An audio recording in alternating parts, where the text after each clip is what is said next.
Olá, pessoal, tudo jóia com vocês? Eu espero que sim, tá? Hoje a gente vai falar das cadeias e das teias alimentares, tá bom? Na aula passada a gente introduziu aí alguns conceitos dentro da ecologia, né? É uma ciência que ela tem uma grande importância, né, para a manutenção da vida no nosso planeta, só que infelizmente, né, o lucro, o dinheiro, ele vem prevalecendo aí, né? Vocês devem ter acompanhado aí os noticiários das últimas semanas, né, mostrando aí as queimadas no Pantanal, na Amazônia, aqui no nosso Cerrado, né? Então, esse ano o negócio foi feio, né? Queimou demais. Então, assim, infelizmente, o homem está sempre, né, em busca do lucro, do dinheiro, e não pensa no nosso planeta. Nós temos que cuidar, gente, não tem outro lugar para a gente ir, não, tá? Então, quando a gente fala em ecologia, a gente não precisa estar pensando em grandes coisas, né? Cada um pode fazer a sua parte, tá bom? Se você já não colocar fogo no seu lixo, você já está ajudando o meio ambiente, porque infelizmente essa é uma prática que a gente observa aí, né, que alguns indivíduos ainda mantêm. E a maioria desses incêndios que aconteceram aí no Pantanal, né, foram incêndios criminosos, né? Os agricultores, porque é mais fácil para você limpar o terreno para fazer o plantio, e taca fogo, e o fogo acabou passando aí, né, para as reservas naturais. Então, vamos tomar consciência da importância disso aqui para nós. Eu espero que com essa aula de hoje vocês vejam quanto que a gente precisa de todos os organismos vivos, tá bom? Então, o que é uma cadeia alimentar? São as relações, né, de alimentação entre os organismos de uma comunidade. O que é uma comunidade?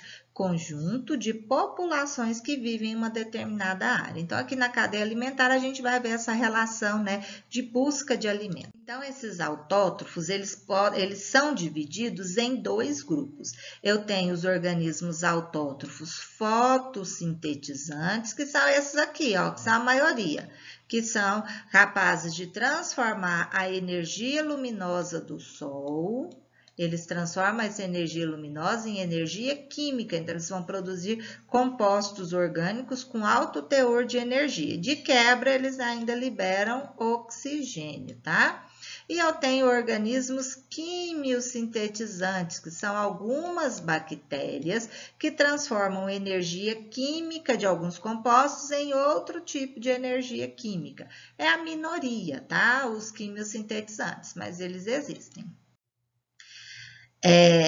Então, quem são esses organismos produtores? Esse aqui todo mundo conhece, né? Então, as plantas terrestres são os grandes organismos produtores. Mas vem cá, nosso planeta não tem mais água do que terra? Né? Tem, né? Um quarto do nosso planeta é terra, 3/4 é o quê? Coberto por água. E quem é que está lá nessa água? São as algas microscópicas e as algas macroscópicas. Essas aqui, as microscópicas, são a maioria, tá? Então, esses aqui são todos os organismos produtores do nosso planeta, os produtores fotossintetizantes. Plantas terrestres e as algas marinhas. A importância das algas é muito grande, porque o nosso planeta tem mais água do que terra, tá? Então, essas algas microscópicas aqui, ó, elas vão formar uma comunidade chamada fitoplâncton, e elas vivem, então, flutuando na superfície dos mares. São microscópicas, a gente não vê. Agora, as algas macroscópicas, a gente já consegue visualizar. Estão nos oceanos também e algumas de ambiente de água doce, tá? Algumas são utilizadas na alimentação também. Essa aqui é a equação geral da fotossíntese, né? Então, aqui está mostrando um esquema, né, de como que as plantas realizam esse processo. Então, elas vão pegar água, no caso aqui está mostrando que são 12 moléculas de água. Da onde as plantas terrestres tiram água? Elas absorvem essa água junto com sais minerais através das raízes, tá? Elas vão pegar CO2, gás carbônico. Onde que está esse gás carbônico? Está no nosso ar. E vão utilizar energia. Energia da onde? Energia luminosa do Sol. Então, lá dentro das folhas, né? Lá dentro das células das folhas, especificamente lá dentro de uma organela chamada cloroplasto. Essa água, esse oxigênio e essa energia do Sol vão desencadear uma série de reações químicas e vão produzir no final C6H12O6. O que é isso? Glicose, matéria orgânica, essa substância aqui tem um alto teor energético. Então, vão produzir glicose, água e oxigênio. Ó, que bacana, aqui, ó. Esse oxigênio que nós aqui utilizamos para respirar. Por isso que as árvores são extremamente importantes. Aí, o que o pessoal faz? Desmata. Problema, gente. Então, tem que ter cuidado. E os produtores quimiosintetizantes, que são algumas dessas bactérias aqui. Como que eles fazem? Eles pegam amônia, que está lá no solo, utilizam oxigênio, produz nitrito, que é uma molécula que serve de adubo também, íons hidrogênio, água e liberam energia, tá? Então, elas pegam energia de compostos químicos e transformam, né, para manter a vida, tá? Na cadeia alimentar, nós temos, além dos produtores, nós temos consumidores. Então, tem quem produz e tem quem consome. Quem são esses consumidores? São organismos que não produzem o seu próprio alimento. É nós, tá? Nós somos, então, nós e outros animais, somos chamados de heterótrofos, né? Alguns se nutrem de forma direta dos produtores e outros de maneira indireta. Esses consumidores, esses organismos que não produzem seu próprio alimento, eles podem ter vários níveis, né? Nós podemos ter consumidores primários, consumidores secundários, consumidores terciários, consumidores quaternários. Então, quem seriam os consumidores primários, que a gente também coloca aqui, ó, C1, consumidor primário, consumidor de primeira ordem. São os animais herbívoros, que se alimentam o quê? De plantas verdes, ou alguns ainda parasitas, né? Então, ali, né, alguns organismos parasitas. Aqui, né, a nossa vaquinha comendo a graminha. Então, um consumidor primário, são animais herbívoros. Consumidores secundários, são carnívoros, são animais que se alimentam de herbívoros, tá? Então, nós temos vários aqui, né? A gente colocou aqui na figurinha, né? Um sapinho, uma aranha, um passarinho, um lobo, uma cobra, um gatinho, né? Então, são animais que se alimentam de herbívoros. Então, são consumidores secundários. Os consumidores terciários são carnívoros que se alimentam de consumidores secundários. Uai, tem uma cobra aqui de novo? Sim, lá no slide anterior tinha uma cobra. Então, a gente já vai observando que um mesmo animal, dependendo da cadeia alimentar, ele se comporta como consumidor secundário, outras vezes ele se comporta como consumidor terciário, né? E os consumidores quaternários, o consumidor de quarta ordem, são carnívoros que se alimentam de consumidores terciários. Ó, a cobra aqui de novo, ela é bem versátil, né? Então, um gavião, um leão, né? E nós temos ainda nas cadeias alimentares um importante elo que nem sempre aparece, ele nem sempre vai estar visualmente importante ali para nós, tá? Então, ele nem vai estar sempre ali mostrado em uma cadeia alimentar, mas ele é extremamente importante. Quem são eles? Os decompositores, tá? Eles vão decompor a matéria orgânica morta e vão transformar isso em matéria inorgânica para ocorrer o quê? Reciclagem da matéria. Na natureza, nada se perde, nada se cria, tudo se transforma. Os agentes transformadores são os decompositores, tá bom? Essa frase é de Lavoisier, né? Uma referência, né, poética a isso que acontece na natureza todos os dias. Então, uma cadeia alimentar, ela tem que ter 3 elos. Ela tem o elo do produtor, do consumidor e dos decompositores. Quem são os decompositores? Fungos e bactérias, tá? Bactérias microscópicas que a gente não visualiza a olho nu, mas elas estão ali trabalhando, decompondo essa matéria orgânica morta. E os fungos, né? São chamados faxineiros da natureza, tá bom? Então, uma cadeia alimentar, o nível trófico é a posição que o organismo ocupa na cadeia. Então, aqui eu tenho uma cadeia com 3 níveis.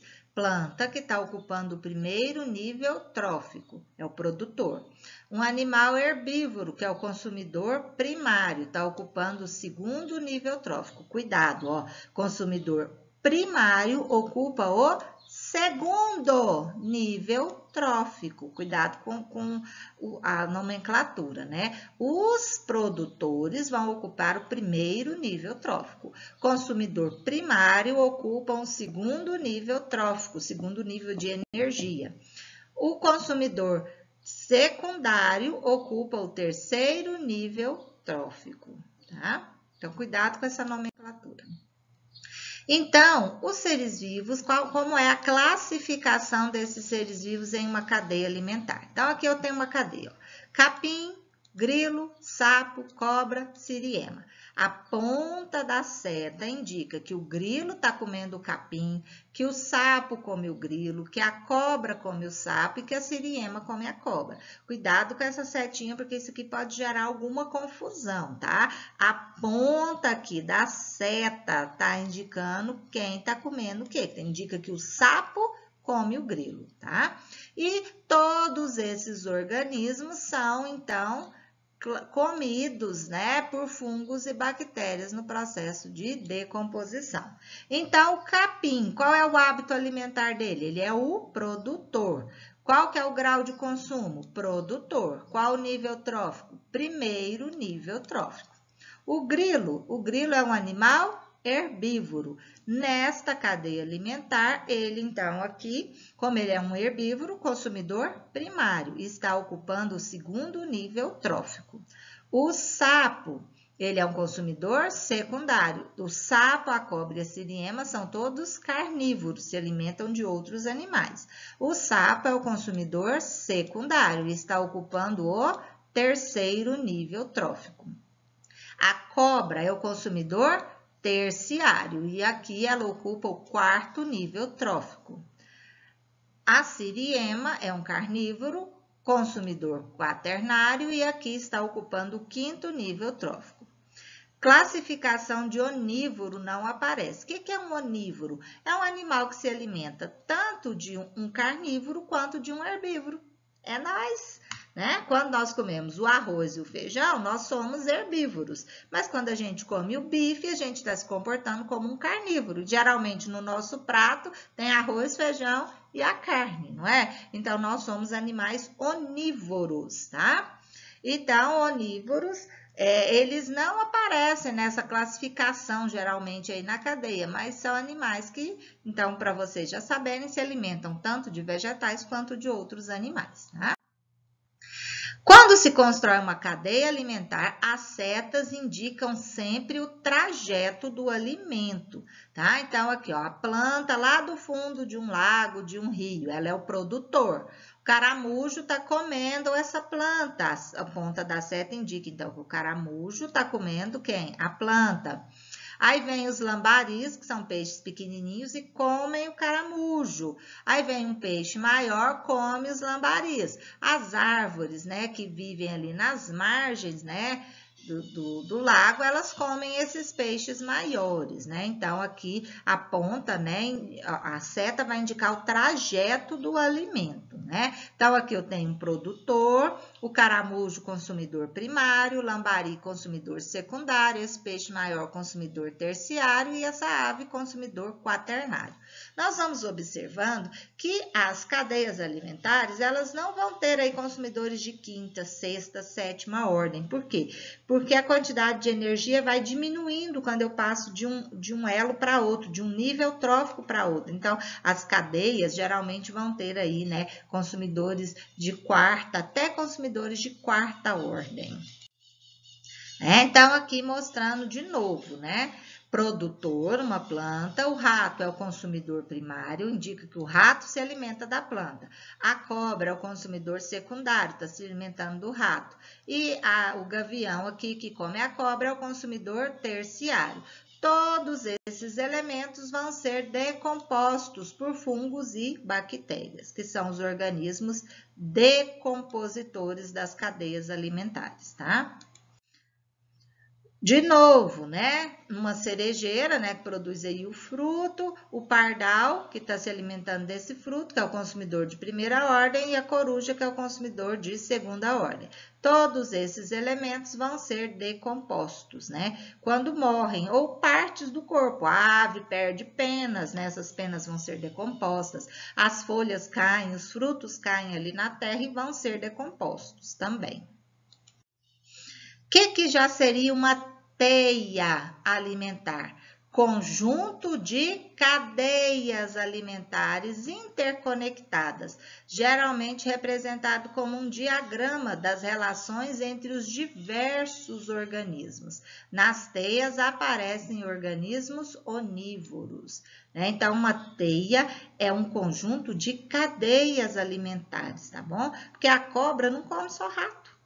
Então, quando a gente exemplifica uma cadeia alimentar, a gente está mostrando ali uma relação muito restrita, quando na verdade ela é muito mais ampla do que isso, né? Então, aqui, ó, um exemplo de uma teia alimentar. Vamos procurar aqui, ó, o produtor. O produtor é quem? É o fitoplâncton, são as algas microscópicas ali, né, desse ambiente aquático.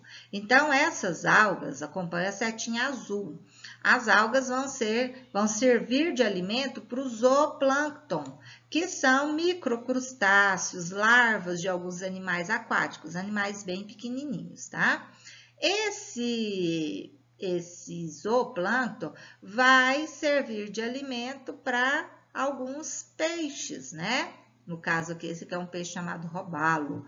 E esses peixes vão servindo de alimento. Aqui, né, tem um outro camarão, né, que se alimenta também desse zooplâncton. E esse camarão vai servir de alimento para um caranguejo verde. Esse caranguejo verde vai servir de alimento para essa pena vermelha, que é um tipo de pássaro, que serve de alimento para essa águia aqui. Tá vendo que esse caranguejo que se alimentou desse camarão, ele já vai servir de alimento para esse peixe aqui, ó, para o robalo? Então, aqui está mostrando as várias relações. O animal, ele não se alimenta exclusivamente de uma determinada coisa, né? E aqui ainda mostra os decompositores. Então, a setinha vermelha indica, né, que esses animais, ao morrerem, vão ser decompostos. Eles voltam ali, então, para os decompositores, tá? Outro exemplo de teia alimentar, aqui já está mostrando, né, o Pantanal nosso. Então, nós temos plantas, frutas, sementes aqui, né? Então, o veado campeiro se alimenta de plantas, é um animal herbívoro, né? E o veado campeiro também come macaco, né? Então, a onça pintada se alimenta do veado campeiro, mas a onça pintada come só o veado campeiro? Não, a onça pintada come jacaré, come capivara, come peixes ali na margem, né? Aqui, ó, o pica-pau, que é um pássaro, ele está comendo as sementes e os frutos dessa árvore. Esse pica-pau, ele é alimento da sucuri, né, de uma cobra. Essa cobra não come só o pica-pau, ela come o tuiuiu, ela come coelhos que estão ali na região, o gavião come cobra, não a sucuri, né, mas cobras menores, né? Então, todas as inter-relações. Então, quando a gente observa uma teia alimentar, nós vamos verificar que os animais, dependendo do local, eles vão ocupar diferentes posições, diferentes níveis tróficos, tá? Então, vai variar. Então, dentro de uma teia alimentar, eu vou ter várias cadeias alimentares, tá bom? Então, aqui outro exemplo de teia alimentar que está mostrando aqui embaixo os decompositores. Então, ó, a cobra, aqui ela é consumidor secundário, porque ela está se alimentando, né, nessa seta aqui de um sapo que comeu aqui um vegetal.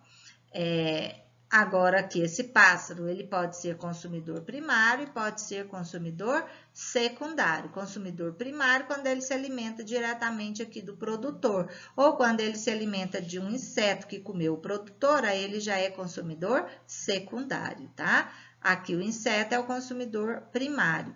Aqui eu tenho um rato que é consumidor primário, que está se alimentando aqui do produtor. Mas esse rato pode comer insetos, aí ele também pode ser classificado como consumidor secundário. Então, a gente tem que analisar toda a teia alimentar para a gente verificar todas essas relações, né, de obtenção de alimento.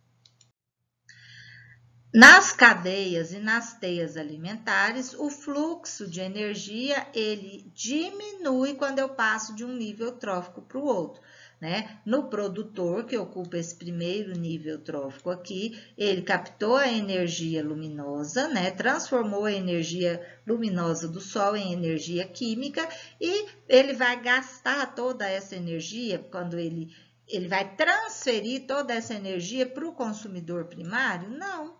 Porque parte da energia que ele captou do sol, ele utilizou para o seu processo de crescimento, utilizou para produzir suas folhas, seus frutos. Então, e parte dessa energia vai sendo dissipada, vai sendo perdida aí para o meio ambiente. Então, o fluxo de energia, ele diminui quando eu passo de um nível trófico para o outro. Por isso que as cadeias vão ter poucos níveis tróficos, geralmente 4, né? Então, eu tenho produtor, consumidor de primeira ordem, consumidor de segunda ordem, consumidor de terceira ordem. Olha aqui a quantidade de energia que o consumidor de terceira ordem vai receber, né, em relação ao que foi produzido. Então, sempre vai diminuindo.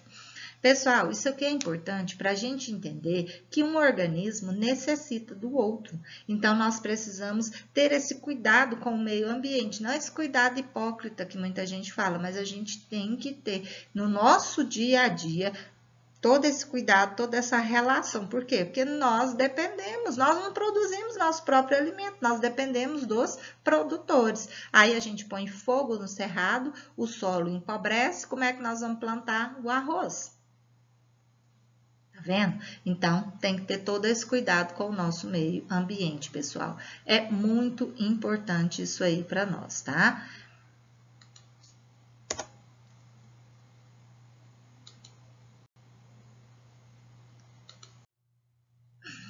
As cadeias alimentares, elas podem entrar em desequilíbrio. Vamos entender um pouquinho como que isso acontece. Então, vamos supor uma determinada região, aí, uma determinada cadeia alimentar. Vamos supor que aconteça alguma coisa e esse animal aqui, que está muito feia a figurinha, eu procurei uma melhor, gente, e não encontrei. Mas vamos supor que seja um gavião, um animal que se alimenta de cobra. Aconteceu alguma coisa, começou a ter muita caça e o pessoal eliminou o gavião ali da região. Se eu elimino o gavião, o que acontece com a população de cobras? Se eu não tenho quem se alimenta da cobra, a população de cobras aumenta. Ó, a seta aqui para cima, né? Então, a população de cobras aumenta. O que acontece imediatamente com o sapo, que é o alimento, né, da cobra nessa cadeia alimentar? A quantidade de sapos cai. Por quê? Porque aumentou a população de cobras. Se a quantidade de sapos cai, o que acontece com os grilos, com os gafanhotos? Eles aumentam, porque não tem quem se alimenta dele. Se o gafanhoto aumenta, o que vai acontecer com a plantação? Tende a cair. Então, aqui gerou um desequilíbrio, né? Então, aquela nuvem de gafanhotos que estava lá na Argentina, que chega no Brasil, chega, não chega, ainda bem que não chegou.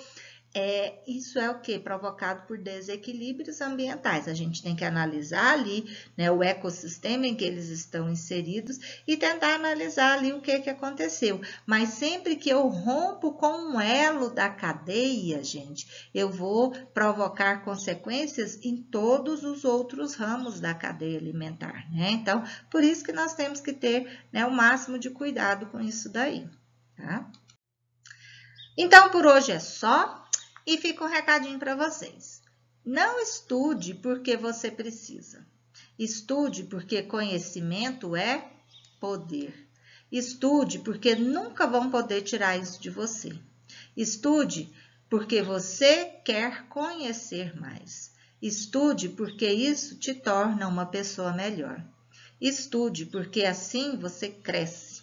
Estude porque o conhecimento é liberdade. E quando você tem conhecimento, gente, ninguém rouba isso de você e ninguém te manipula. Ninguém te leva, ó, na conversa, no blá, blá, blá.